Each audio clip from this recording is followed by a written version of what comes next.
The light flashes fleeting one last time, allowing me a glimpse of her grotesque, misshapen features before it's once again lost in the darkness. All of a sudden, her tune changes, no longer a soft cry, but a high-pitched shriek brimming with pain, grief, and anger. Every ounce of courage I mustered flees from my body at the sound, and the next thing I know, my hand is gripping like the knob, and I'm wrenching the door open. Her wails follow me as I flee into the night. Pacing has always been more of Ashlyn's thing than mine. When I want to think, I sit and let the minutes tick by until an idea comes to my mind, or my pulse settles down, and yet dried leaves and twigs crack into my shoes as I make another pass at him. Terror is too mild to describe what this is. There's no way in hell I'm going back. Whatever she is, pleading won't work.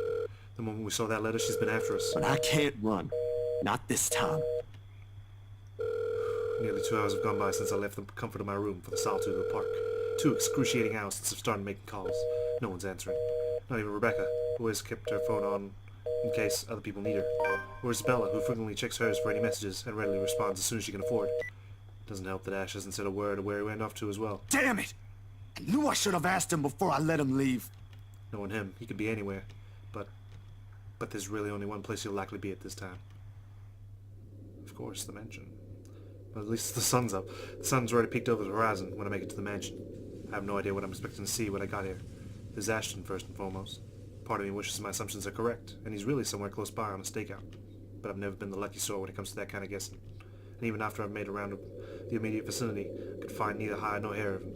Calling him does no good either, considering how awful the signal here is. He can't be too far if he's really here. But if he is, he would have already noticed me by now. Instead, there's only silence. Kind of too quiet to find any sort of comfort in. Even the trees seem to have fallen asleep with the rest of the mansion, oblivious to what's happening around it. A small island of stillness in the otherwise fast-paced world. No wonder the whole of Anselm feels at odds with the rest of Luxbourne. While the city's alive, growing every minute, breathing every second, and pulsating with life, the village remains unmoving, unchanged.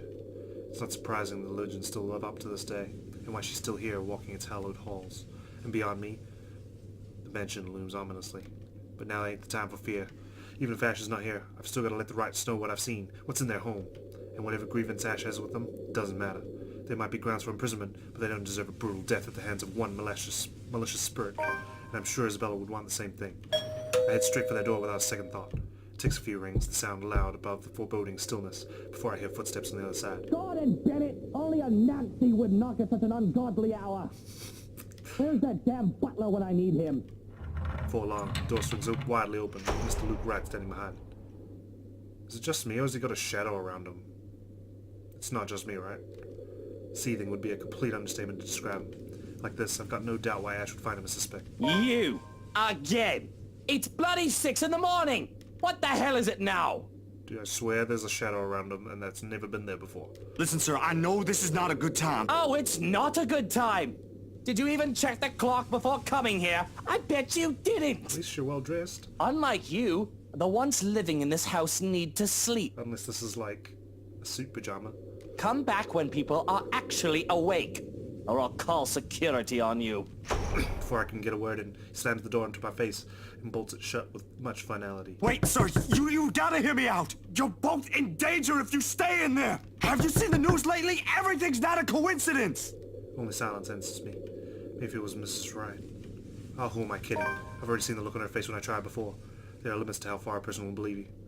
Then again, I didn't believe Isabella when she warned us. And now I'm here, desperately trying to save people even if I'm aware it's completely out of my own capacity to do so. Is this what they call karma? If so, this is one horrible way of turning things around. Taking people's lives, playing with people's fears, making them feel useless. You're around, ain't you? You here? Inside this house? Listening, watching, or whatever it is that you spirits do? What do you want? You're already dead! Leave us! Nothing. I don't even know who I'm talking to, or if a sane person is supposed to be doing that. The only thing I got after is a feeling of foolishness washing over me.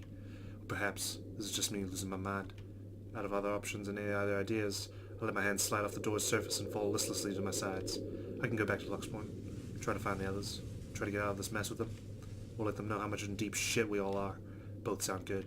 Either way, my loitering here ain't helping at all. I let the quietness calm me for a few more minutes before standing up and heading out to fish my bike. It's quite a distance to Luxbourne, but if I hurry, I'll reach in maybe... The rustling stops as soon as I turn around and strain my ears for any other movement around me. Yo, Ash, you there? Please be Ash, please be Ash, please be Ash. No answer. If he's here, and I've just missed him earlier, already my feet is moving in search for him for the second time. Won't hurt to double check. Triple check even. With how big the property is, he could be anywhere. Things aren't so urgent. If they ain't so dire that lives are at stake, I'd probably have just waited for him to show up again. But damn it! He needs to realize what exactly it is he's dealing with. That is not just a petty criminal he can simply throw in jail. That is something beyond the authority his police badge could ever give him. That guy needs to stop playing the big damn hero, sit down, and chill. My breathing comes in short, shallow rasps by the time I make it back to where I started. Still no sign of him, and I'm beginning to think I'm just wasting my time here. But that is when I hear it. I'd recognize the melody in a heartbeat. No. Ma's favorite song. I listen for a while, trying to gauge where exactly from the house it's coming from. My feet starts moving before I can stop them. We're not safe during the day now? And there, as I circle a corner from a room on the first floor, a single window is open, but I can't make out whoever's inside. However, I'm sure the singing comes from there. Still, while I hear an old tune here of all places, I won't know. It's not an obscure song by all means, but it's pretty rare to find someone who knows this. And for some reason, death seems to follow this song around. What? Panic lodges itself at the base of my throat at once. Whoever's humming might be... I don't want to be a pessimist now, but on the off chance that it's Mrs. Wright... Shit. I shouldn't just barge in there. I can put myself in danger before I can save anyone. Ash will tell me so in the exact same words. Might even write me a dissertation why that's a bad idea if he ain't so lazy. But damn it, God damn it! Someone could be in danger. It's not a good idea to go in by myself. I know someone could be in danger. I think we're gonna keep looking for Ash. It's just... I can't help anyone if I'm dead, you know? Zach, we're gonna keep looking for Ash. In the end, the rational part of my brain wins out. The half that spent too much time around Ash. Mind your own business, I like it. It's right though, the reasonable part. If I do force my way in and find something unpleasant, how am I gonna fight back? With my camera? No matter where you look at it, that's simply asking for a painful death. I have a better chance if I find Ash. What is he snooping about? You don't go in by yourself. This is bait. This is bait. 101. Perhaps I should try the forest. Maybe make a round farther into the gardens. Not a sound plan, but it's better than nothing. The woman's soft sobs have subsided now by some means.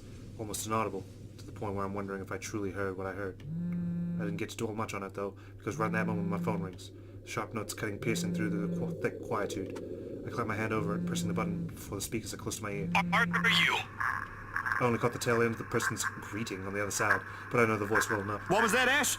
Could you repeat that? Signal shitty here. I asked, where are you? Hell, Zach, I've been calling your number for a good 20 minutes now. What kind of shithole did you get into? Good morning to you, too. I should be asking you that question. I've been looking all over the mansion for you. I thought you'd be... What mansion? Do I really need to answer that? Why are you even... No, wait. Just get your ass here at Isabella's place, and hurry. I shift my gaze into the mansion, specifically at the window where I heard the cries from. There's nothing of it now, not even echoes. How urgent is this? Pressing enough for you to stop asking questions and get yourself here. Please, Zach. That gives me a pause. It's a rare thing for him to take on that tone. I'll be there in a few. An hour or two, tops. Thanks. I'll see you. I rush back to my back as soon as the call ends. Without another look, I leave the mansion along with its haunting melodies and grim echoes behind. There are more important things than my own curiosity and impulses. Oh, I hope Hannah's okay. I don't know. I just felt uncomfortable seeing Luke with that shadow around her. I don't know if my eyes are playing tricks on me or like he's always had that. But, oh God, no way I'm going in there. A terrified Zachary went looking for Ashton in the Ermengarde Mansion, but to no avail. He also tried to warn Luke Wright about the spirit supposedly living in his house, but was simply turned away. As he was about to give up, he received an urgent call from Ashton, ordering him to head straight for Salem while residence.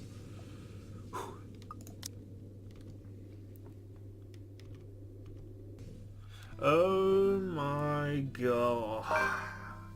Can't just take me away from that.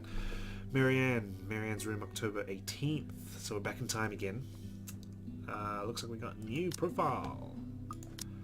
Marianne, our fourth character of the game. Birth date July 14, cancer 30 years old. Height 5'11", interior designer, former architect. Nationality Irish, religion Roman Catholic, education Bachelor of Arts in Architecture, likes chocolate, cats, classical arts, country music, karaoke, board games, video games, anime and other obscure pop culture items, yoga. Left in a dumpster as a baby. Wow, that's insane. She was found by a peddler and spent most of her childhood roaming the countryside in a beat-up van. Her father taught her how to read, write and pray. Must be her foster father. Though an unconventional life was all she knew. Child welfare and protection eventually caught on and required that she have a proper education. She was provided a scholarship at St. Samthon School for young ladies and was bullied for being a charity kid. Marianne only had one friend and was mostly focused on her studies, intent on graduating and returning to her father. A shame that he was diagnosed with Alzheimer's soon after. Her work as an architect in Ireland lasted until the Irish economic crisis. She moved to England and after some time, Luxbourne in search of better career opportunities. Okay. Well, she's always seemed a bit cold and stiff when we talk to her with the other characters. Hopefully we can see a different side to her as we play as her. So 7:15 p.m. back in time. The numbers are so little on the top of my screen, and they glare at me with such intensity that I can just hear the accusations. Sorry, I can't do an Irish accent. It's terrible. I'm late for a night out with the girls, yes, but I have a perfectly good excuse, jeez. Considering I don't follow typical office hours, they really don't expect me to be able to just go as I please at 5:30 on the dot. The client is first and foremost my priority. I have to sit tight when my personal assistant Chris tells me we have a big one coming up, and I shouldn't miss this one. He knows a lot more than on the who's who and the what's what when it comes to these socialites, and I trust that judgment call. I really don't have time for rich people, their drama and their politics. These sort who were born with silver spoons in their mouths and who are used to wagging their silver tongues about. I let him handle the negotiating with them for the most part. Why else would I have hired him? But he told me I'd receive a message about it an hour ago. Now, if only he has the full shilling when it comes to the time. Come on, I have a social life too, you know, to an extent. Sort of. Pressing my head against the table, I try to stave off an oncoming headache when the notification for a new email pops up. All I'm expecting is a, hey, this looks like a good project I found. Go send them a design. Or something like that, really. That's often how it goes. Even with these rich, jammy clients who's heard of me from their equally rich, jammy friends, I can't expect them to hire me right off the bat. Which is all well and good and reasonable. We figure out what they want, send them my portfolio, my drafts for their projects, my rates, and hope for the best. This is a big client, Marianne. I'll babysit Baruthiel for you. Oh, he's reading the email. Okay, sorry. Just please take this one project. I promise this person is huge in Luxborn. This email and the attachment. Okay, it's the usual signature.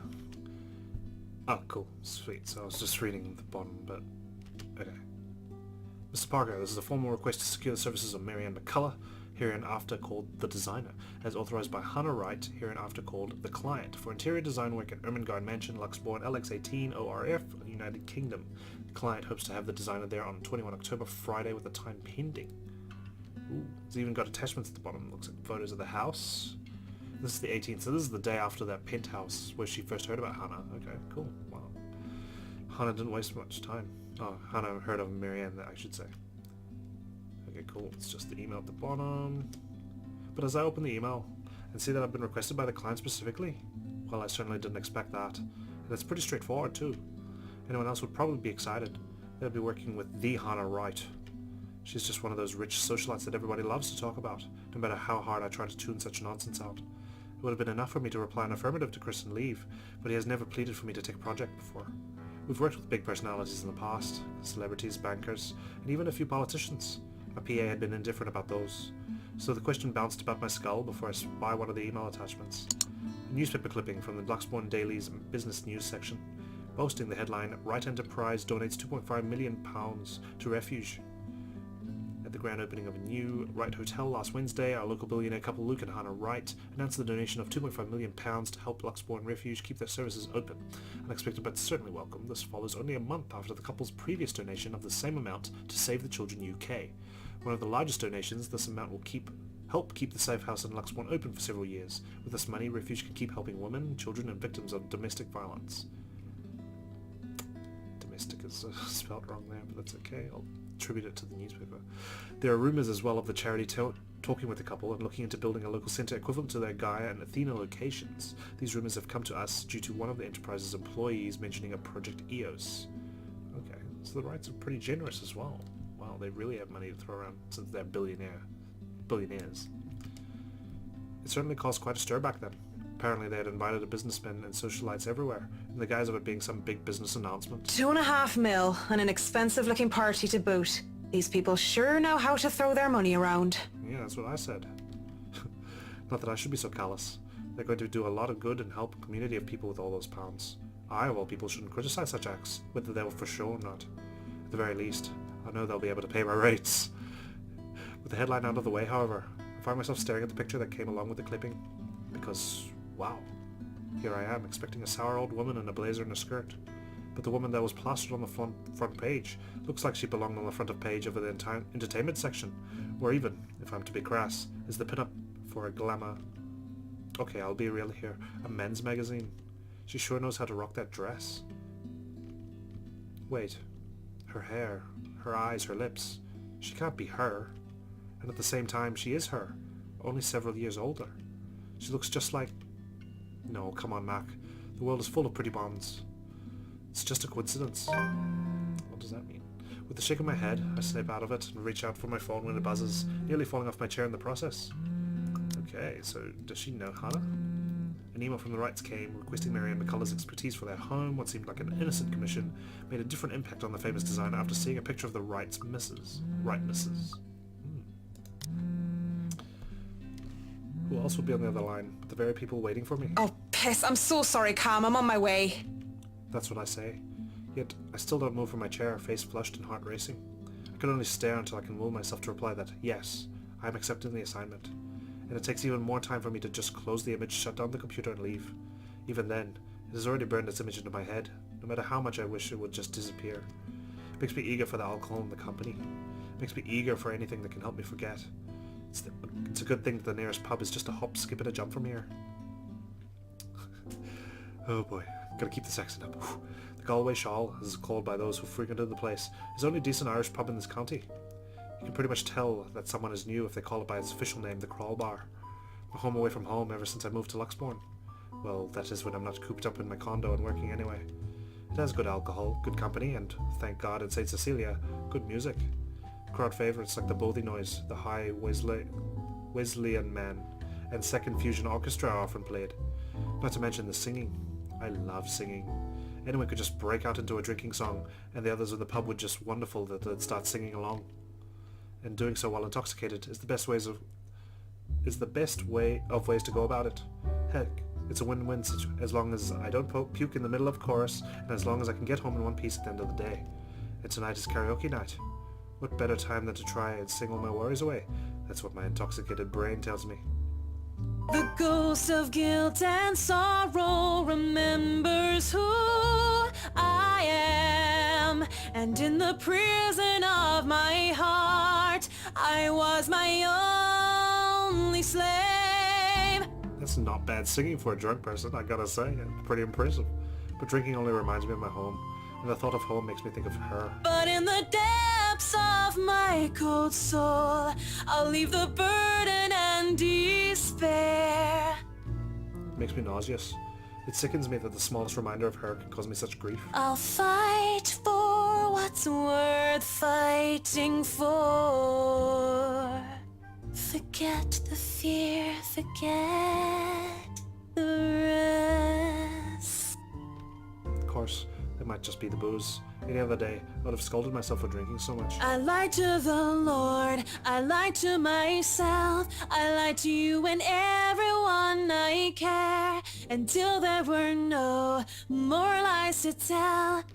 But I already have a client, and we'll be having our first little meet and greet in a few days. Cowardice is easier than being brave, but at last I found the strength I lost to sing my love letter to you. She's got a beautiful voice, I gotta say. 'Cause people can lie, but my lone heart beats true. Luckily, I didn't have to sing. I want to at least enjoy this night, get over the hangover tomorrow, and return to being a prim and proper professional after. That song was for Cam, our lucky bride-to-be. So give her a hand, Galway Shawl. Considering the state I'm in, one can excuse my smug grin as cheers and applause rise among the pub's patrons, because, possibly off-key public singing aside, I feel like I'm on top of the world right now, and that's a good reason as any to belt out in front of these strangers. With good drinks and good friends, there's nowhere else I'd rather be tonight, and I forget for a short while. And that song was brought to you by Marianne McCullough, everyone! A round of applause! That was so good. You rock, Marianne. Oh, please stop. You're just saying that. You know neither of us can hold a tune, Marianne. A toast to our shameless drunk singer. May your drinks forever flow and your notes be ever lovely. If anyone deserves a toast tonight, that's Cam. Finally sealed the deal after 3 years, eh? Read 'em and wait, bitches. Kamala's diamond engagement ring gleams as she holds it up for the world to see. She has reasons to be proud. 3 years of living together, and her boyfriend finally asked her the big question. Obviously, she said yes. Don't get too attached to that ring or the one after, sweetie. I was wearing a wedding ring not so long ago, and look at where I am. But enough of me being a downer. Cheers to a happy engagement! Of course, if something like Haruna's divorce were to happen, I'd be there for Cam. Just as Cam had been there for me, acting more than just my yoga instructor. I can't be happier for my friend right now. Cheers! Cheers! Well, we both will be there for Cam, won't we? Haruna and I? Haruna. It's been a real bad year for her ever since her divorce. She's such a nice person, even loaning me money to open a studio, and she didn't deserve what her husband had pulled. I'm happy she's smiling again and picking out like she used to. I think we've all missed our Japanese firecracker.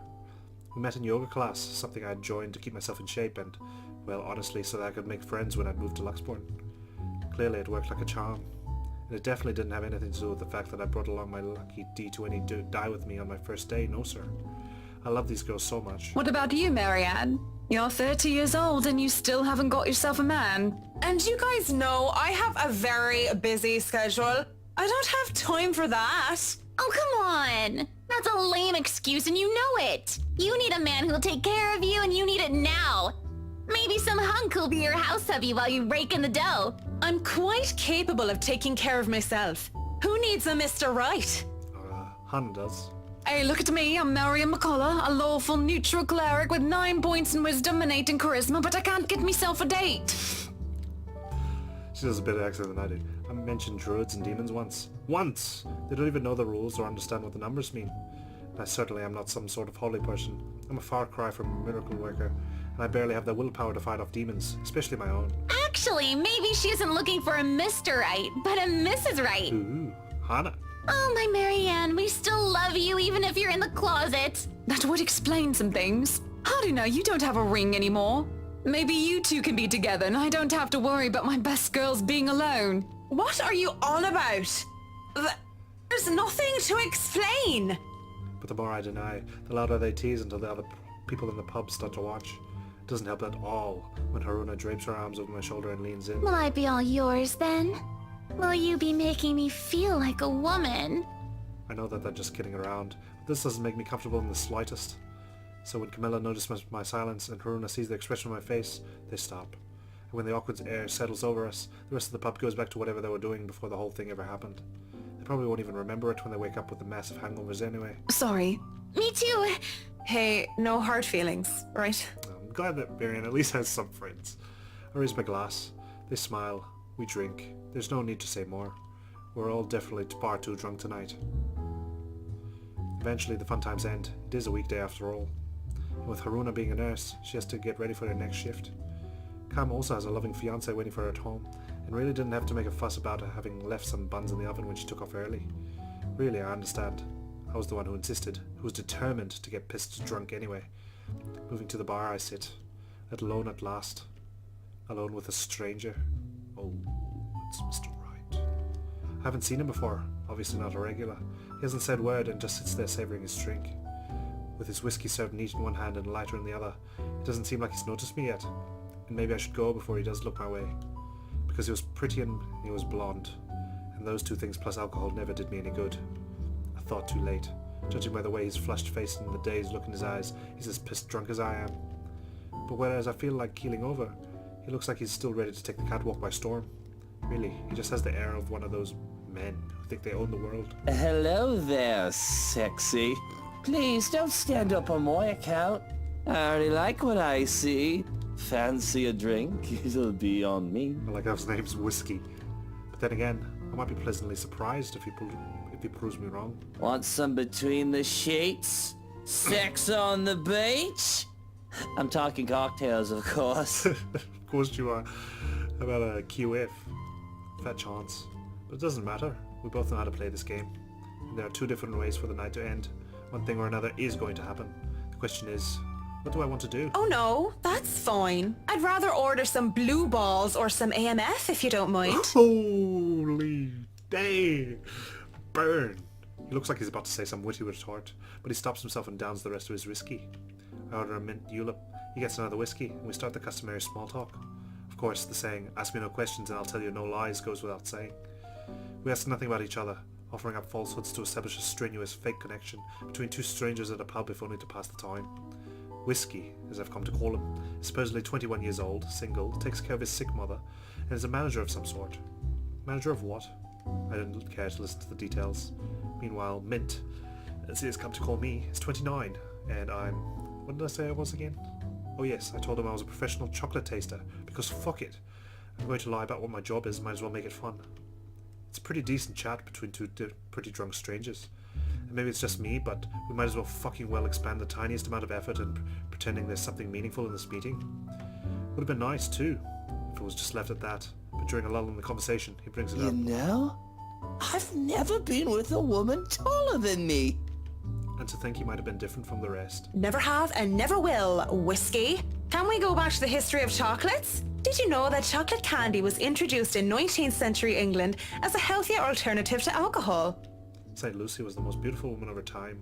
She had men come from the four corners of the world just to see the pure light in her exquisite green eyes. If she was so lucky anyway. No, enough of the history lesson. Come on, Mint. You know and I know what you came here for. Also, there is no shadow around him. He was like possessed or something when I made him as Zack. Oh my god. Anyway, back to the story. Though not every suitor was gallant, and she was no fool, she had known that sooner or later she wouldn't be able to defend her chastity. Come on. There must be something that gets you going. So she had taken out a knife and gouged out her own eyes.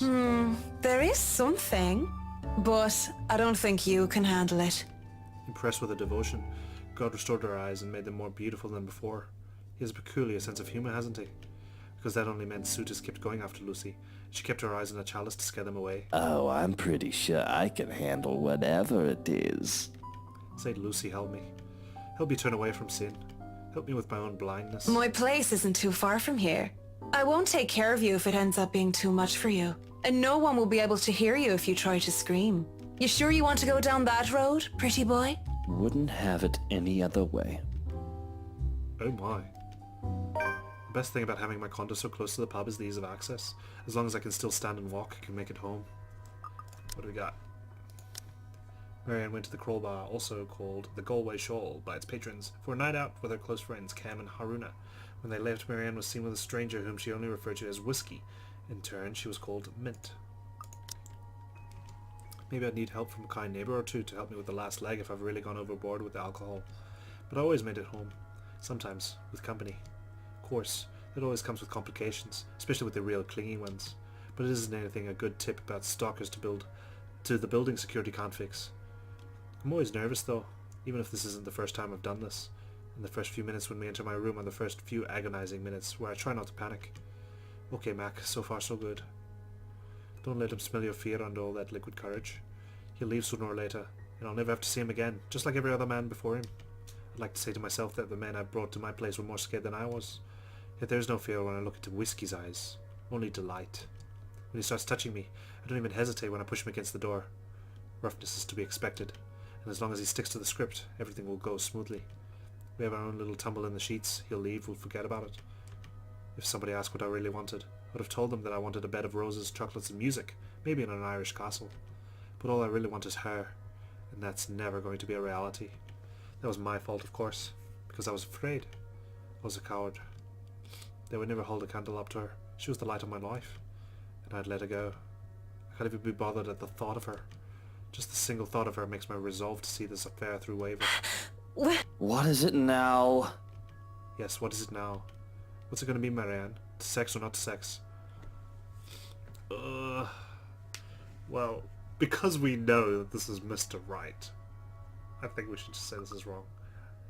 I think Marianne should just go to bed.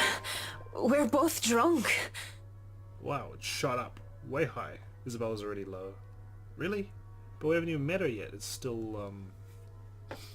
what is it, the 18th, isn't it? The 19th? Crazy. Alright, anyway. And... This is wrong. Don't you think it's a bit fucked up that we're about to have sex and we're just calling each other by the drinks that we had? Fortunately, people do this all the time. How messed up are we? Doll, shut up with the ethics and morality talk. It is seriously putting me out of the mood. If you want to leave now, Whiskey, I understand. I mean, with how smashed you are, it'd probably be best for you to sleep the night unless you want to be mugged. But I won't stop you. And this isn't going to happen. Bloody hell. Cockblocked. Of course, he's annoyed at me for putting off our night of sexual congress, but no means no. And beyond spewing a few profanities under his breath, he surprisingly simmers down soon enough. I was worried for a moment that he might try to force something. Instead, he makes a show of fixing his suit and smoothing down his hair before making himself comfortable on the nearest seat he could find. Well, at least Luke is, he has some self-control. What are you doing then? You have a guest in your home. Put the damn kettle on. Dandelion tea if you have it. But I suppose all you have are those shitty tea bags from the store. If it isn't for the absurdity of the turn of events, I would have flipped him off for thinking I have no taste. But in the end, I just laugh. Well, I got our cans of Korean ginseng and a lemon balm through, though. No dandelion. Without a second thought, I do wet the tea. That's 3 minutes to get the kettle to boil.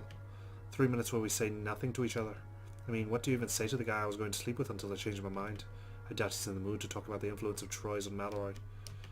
It's still unusual by the time we're both seated on my bed with mugs of tea in my hand. Just so you know, whatever is going on right now is a lot stranger and fucked up than the one night stand. I agree. We are two messed up individuals by your logic. Everything is messed up, if you ask me. War, terrorism, famine, poverty, loved ones and loved lost. Oh, this whole world is a cesspool. The dead air is telling me when it fills the room once more. One would think that this is the perfect time to burst, to spill about whatever issues that made us the fucked up person we are today. And it is. But I guess some part of me would rather not put the weight of my problems on somebody else's shoulder. It wouldn't be fair to me to leave that to a person when I don't even know if we'll ever see each other again. Sooner rather than later, we both pass out on my bed, mugs left forgotten on the floor.